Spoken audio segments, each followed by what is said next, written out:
Hey guys, subscribe for daily content, and if you're shopping for gear, make sure you check out the description for the newest items at some of the very best online retailers. There's also links for some of the items that I personally recommend. Thanks!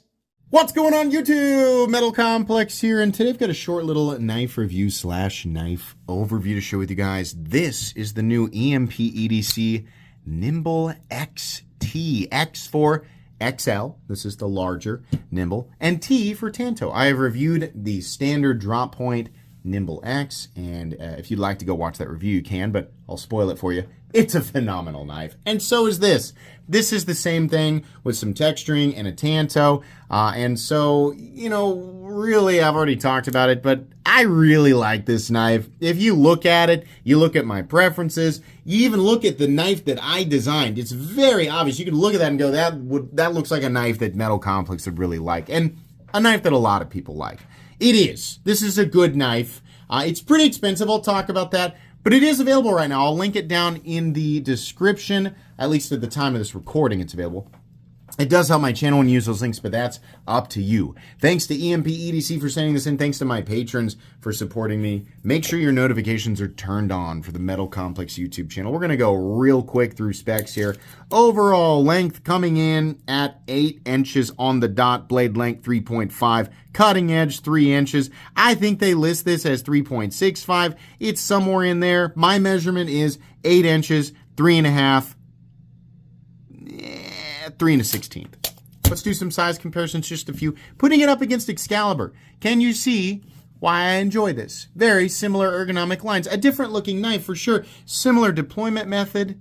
This one has no thumb studs, doesn't need it, but it has a vanishing flipper tab. You can see right there, flipper tab, and it disappears behind this little lump right there in the open position. Yes.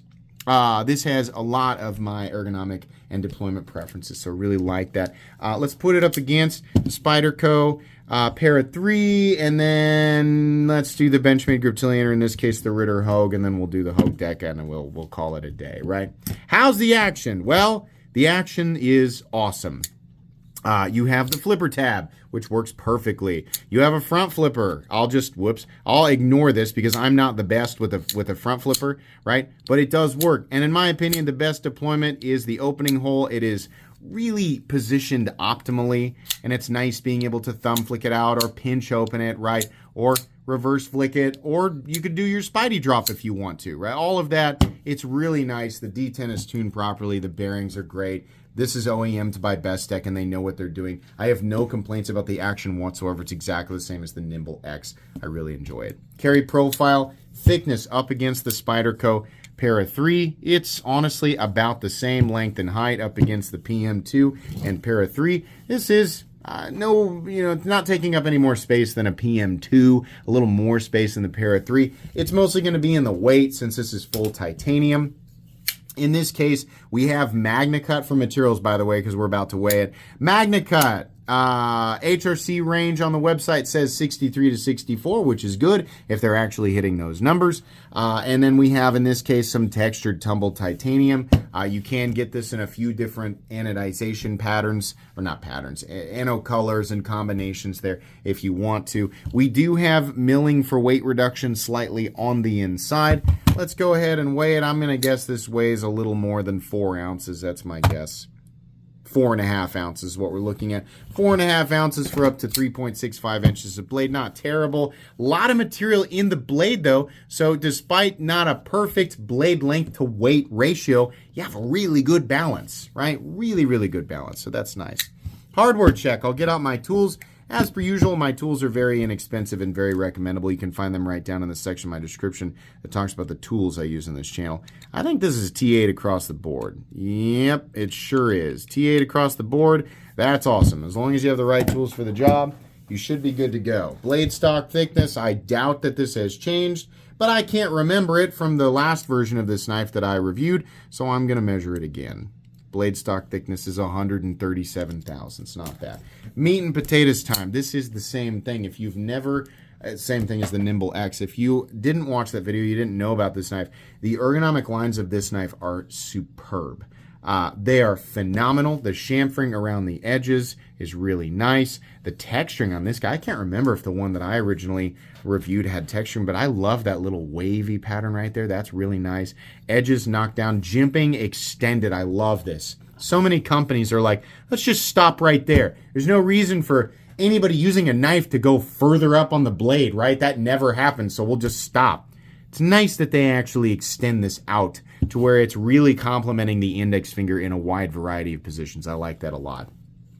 Very comfortable. I have no complaints about this area. It's really nice that we have a knife that you can flip. Part of the reason I complain about the XM18 3.5 inch flipper from Hinder is that in the open position, the flipper is so prominent that, yeah, it does a good job of like guarding your hand from sliding up on the blade. But when you're in the choke up position, you're kind of, you're sharing too much space with the flipper tab.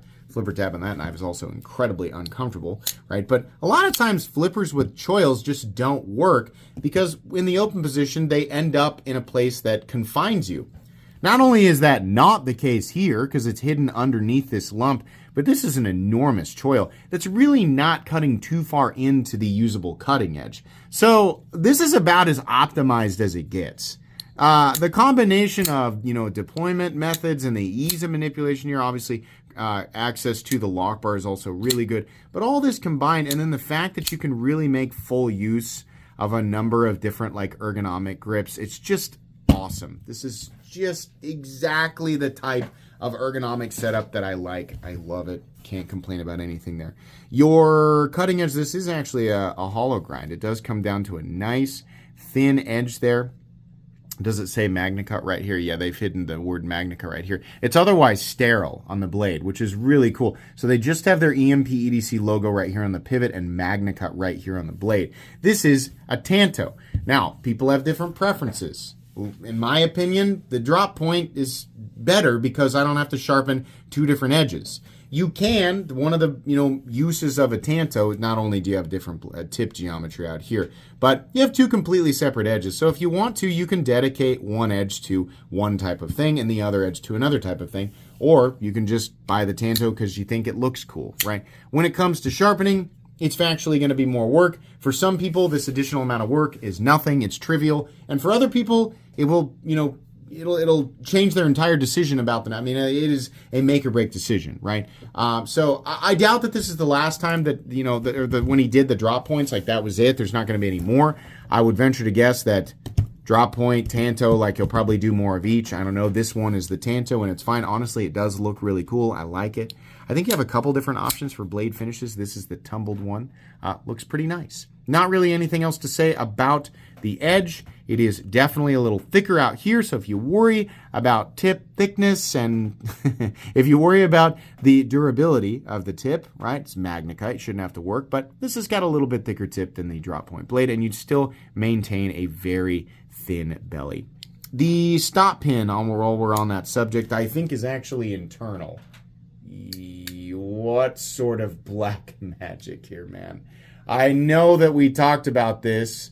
Yeah, there it is. I'm sorry. It's just almost invisible. You can just barely see it right here. When I take the knife off screen and I'm looking, it's because I have a white diffuser sheet in front of me and there's LEDs behind it. So it's really easy for me to hold a knife up and look through it. You guys just can't see it. So it's weird. You're just looking at this gray rectangle background. But yeah, you can actually see it right there. So that's all internal contact, closed position probably about here, open position probably over here, and no contact underneath or anywhere near the plunge grind, which means you can sharpen this knife extended, your entire life. You'll be fine unless you've, I don't know, unless you are sharpening with a grinder. You shouldn't be doing that, right? But no issue about stop pin location or anything like that.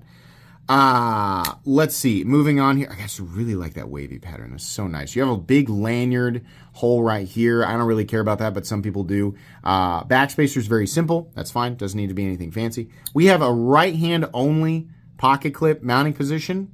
To my knowledge, no lefty. Could be wrong. Take a look at the website. To my knowledge, no lefty. You have a bald spot underneath the pocket clip, which is really nice. Not dragging across that texturing there. In and out of the pocket, nice and easy. It's a little stiff, but honestly, in and out of the pocket, it's fine. I like the multiple slots there in the relief cut. It looks really good. Steel lock bar insert that doubles as the over travel stop. Like I said, internal stop pins, no blade play up, down, left to right, no lock stick, no double clutch, no pivot lash. Very, very smooth and consistent in here. Click, perfect detent. And this appears to be slightly favoring the right side. I wonder if I can give that a quick little turn. You can't really own this knife without fidgeting with it. Let's just see if maybe my fidgeting has caused it to come slightly off center. This might be slightly off. Hold on, let's take a look here. Let's see if we can get it. Hold on. I don't want the action to... Oh, it hasn't really changed at all. I think maybe we're starting to come back. Yeah, I think maybe I loosened that pivot from deploying it repeatedly since I've had it. That's pretty close. If it is favoring still the right side, it's just barely off. So let's check the action. Oh, yeah. We're still almost fall shut. I think it just needed to turn the pivot. Okay, to my knowledge, base price. My voice cracked a little bit there, sorry. Still going through puberty as a 38-year-old man. $345. Is that fair? Let's go over the facts here. It is manufactured in China. Not the same way an Ozark Trail knife is manufactured in China. This is manufactured with precision from a company who is capable of tolerances within 1/1000th of an inch. That right there will separate it completely from what people assume is just the general Chinese knives, right? This is a totally different tier, so we don't compare with the cheap junk. Then we move on to materials.